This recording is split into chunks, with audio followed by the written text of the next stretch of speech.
ಮಂಡ್ಯ ಜಿಲ್ಲೆಯ ಕೆರಗೋಡಲ್ಲಿ ಹನುಮ ಧ್ವಜ ತೆರವು ಖಂಡಿಸಿ ಚಿತ್ರದುರ್ಗದಲ್ಲಿ ಪ್ರತಿಭಟನೆ ನಡೆಸಲಾಯಿತು.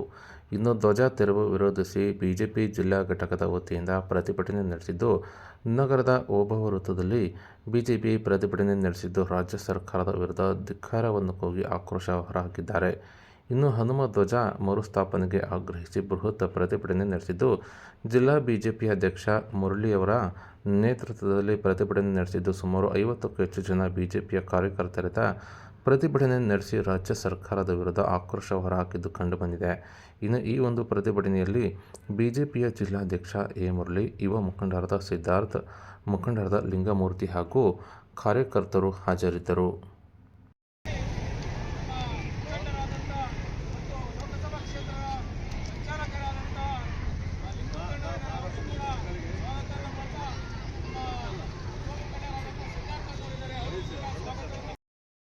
ಮೊದಲನೇದಾಗಿ ಧರ್ಮವನ್ನು ಇಟ್ಕೊಂಡು ಆಡಳಿತವನ್ನು ಮಾಡಬೇಕಾಗ್ತದೆ.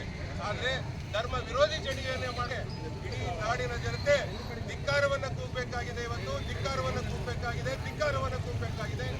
ಅಂತ ಒಂದು ಸಂದರ್ಭದಲ್ಲಿ ಚಿತ್ರದುರ್ಗ ಜಿಲ್ಲೆಯ ಇಡೀ ಏನು ಬಹುಸಂಖ್ಯಾತ ಪಾರ್ಟಿಯ ಕಾರ್ಯಕರ್ತರು ಪ್ರತಿ ಹಳ್ಳಿಯಲ್ಲಿ, ಗ್ರಾಮದಲ್ಲಿ, ಎಲ್ಲ ಗ್ರಾಮದಲ್ಲಿ, ಯಾವ ಗ್ರಾಮದಲ್ಲೂ ಕೂಡ ನಾಳೆ ಎಲ್ಲ ಊರುಗಳು, ಹಳ್ಳಿಗಳು ಕೂಡ ಇದೇ ಸ್ಥಿತಿಯನ್ನು ಬರುವಂತೆ ಈ ಸರ್ಕಾರ ನಡವಳಿಕೆ ತೋರಿಸ್ತಾ ಇದೆ. ಹಾಗಾಗಿ ಇದನ್ನು ನಾವು ಉಗ್ರವಾಗಿ ಪ್ರತಿಭಟಿಸಬೇಕಾಗಿದೆ. ಒಂದೇ ದಿನ ಈ ಒಂದು ಸಂದರ್ಭದಲ್ಲಿ